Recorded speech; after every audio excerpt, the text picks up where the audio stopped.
"We need to discuss the estate," my mother announced at Sunday brunch, her voice carrying that familiar tone of finality.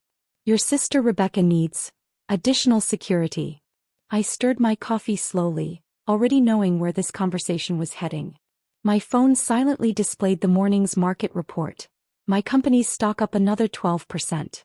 "Of course," my father added, adjusting his reading glasses, "Rebecca's position at the bank is prestigious, but with her lifestyle expenses." I nodded, thinking of my sister's mansion, her 3 luxury cars, and her carefully cultivated image as a successful investment banker. If they only knew her salary was a fraction of what I made in daily trading. "The family estate needs to remain whole," my mother continued delicately.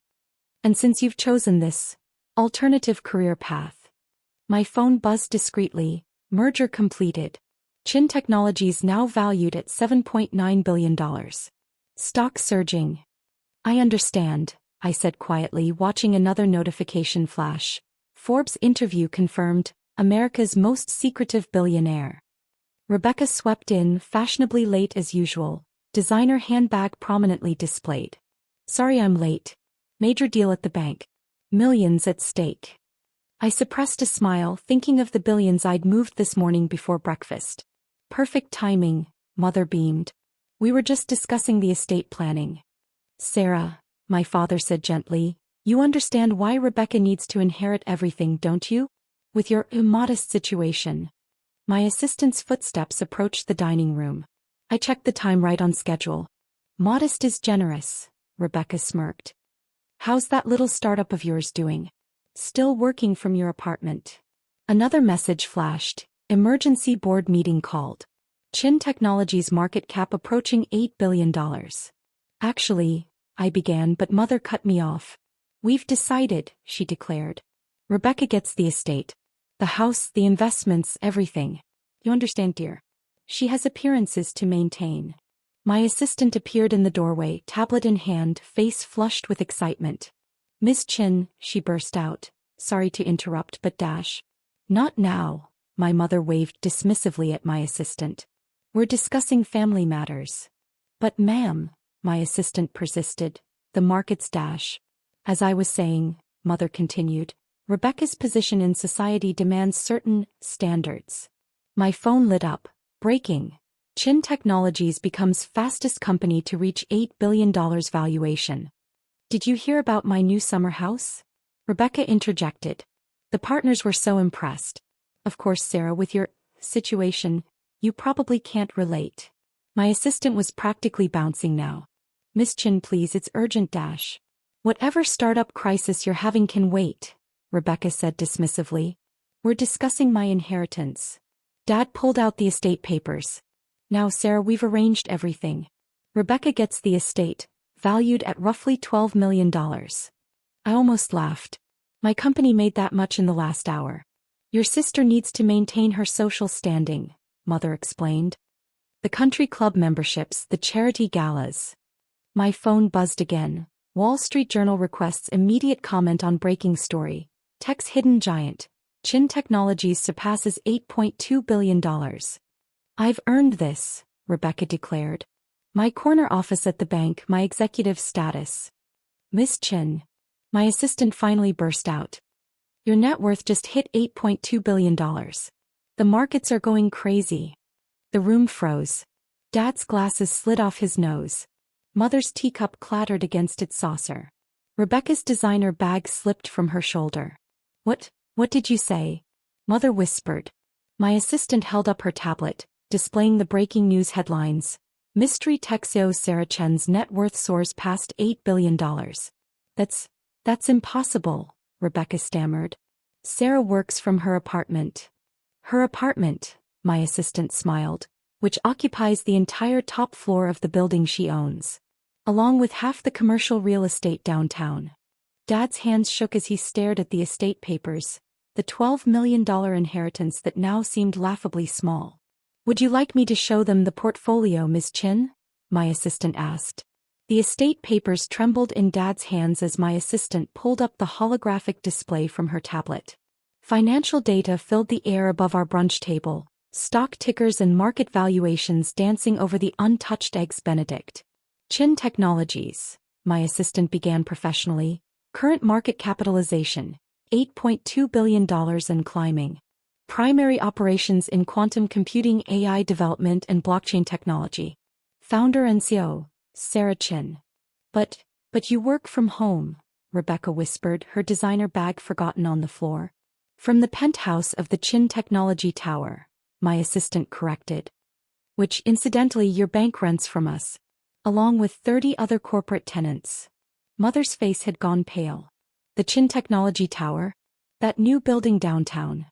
One of 17 properties in our real estate portfolio, I said quietly. Though that's just a side investment. The holographic display shifted to show my company's global operations. Red dots appeared across 6 continents, each representing a Chin Technologies facility. This morning's merger, my assistant continued, brought our total employee count to 15,000. The stock has tripled since our quiet IPO last year. Dad finally found his voice. Quiet IPO? Sarah preferred to maintain a low profile, my assistant explained. Until today's market movement made that impossible. Rebecca's hands shook as she pulled up her banking app. Our analysts, they've been tracking Chin Technologies. They say it's the most innovative tech company since Apple. Your bank's investment division has been trying to get a meeting with our CEO for months, I smiled. I keep declining. Mother stared at the estate papers, the $12 million figure suddenly looking absurd. All this time when we thought you were struggling. I was building something, I finished. Something bigger than inherited wealth. My phone buzzed again. The assistant checked her tablet and announced. The acquisition was just approved. Chin Technologies now owns controlling interest in First National Bank.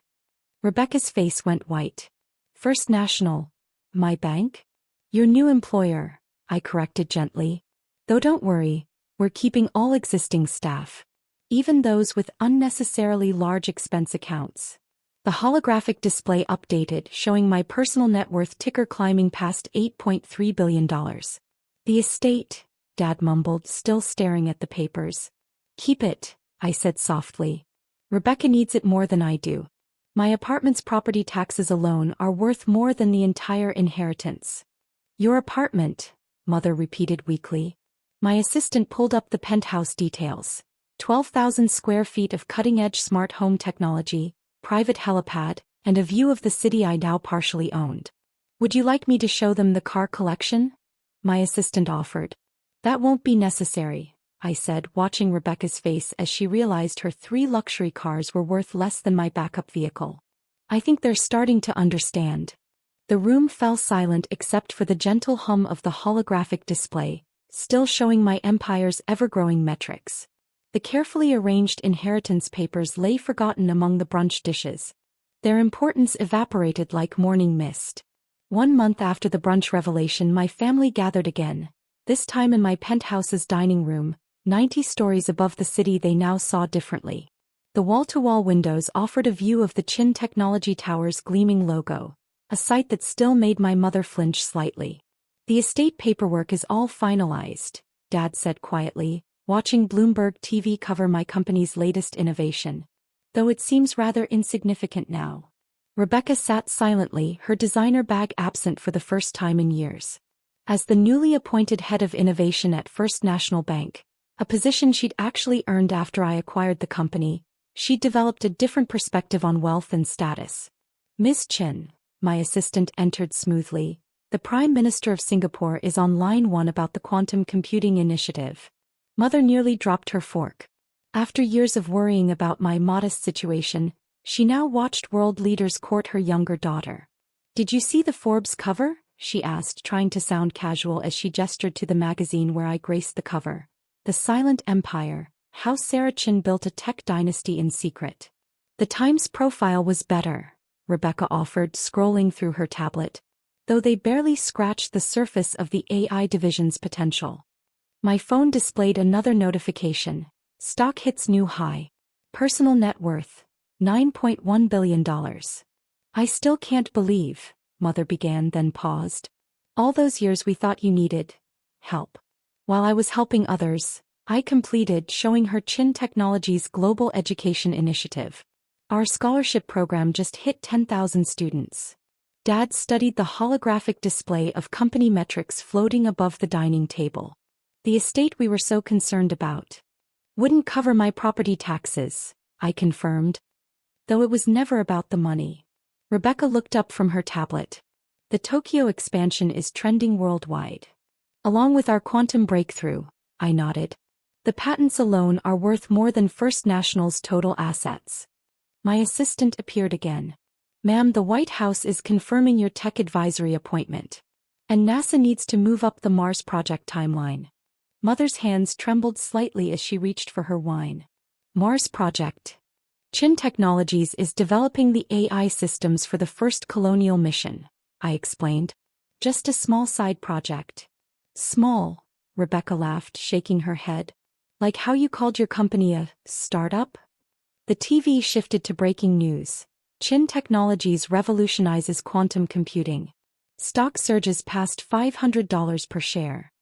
Remember when you were worried about my future? I asked Mother gently. She nodded, watching the stock ticker climb. We were so focused on preserving what we had. While I was building what could be, I finished. The estate was always too small a dream. Dad cleared his throat. Your sister's summer house is lovely, I said, pulling up the property records. Though I prefer my private island in the Pacific. The quantum research facility there is doing groundbreaking work. Rebecca's phone buzzed, probably another company announcement. As head of innovation, she now understood the true meaning of success wasn't in designer bags or country club memberships. The inheritance, Mother started, was never the point, I said, watching my net worth tick up another 100 million. Some people inherit wealth. Others create it. The evening news droned on about Chin Technologies' latest breakthrough. My assistant fielded calls from world leaders, and my family sat in silent amazement in a penthouse worth more than their entire estate. Miss Chin, my assistant interrupted again, Elon Musk is requesting a meeting about the Mars collaboration. Mother's wine glass froze halfway to her lips. Elon. Tell him Thursday works, I said. After my UN presentation but before the quantum computing announcement. Rebecca shook her head in wonder. All this time while we were planning your inheritance. I was planning humanity's future, I completed, watching a satellite view of my global empire on the holographic display. The estate was just too small a canvas. Dad stared out at the city skyline, now dominated by my company's buildings. We thought we were securing your future. While I was building everyone's future, I said, pulling up the schematics for our next breakthrough. Some inheritances are measured in dollars. My phone buzzed one final time. Time Magazine Person of the Year confirmation requested. Others, I smiled, watching my family's reflection in the window, are measured in impact. Sometimes the smallest inheritance can lead to the biggest legacy, especially when they don't see it coming.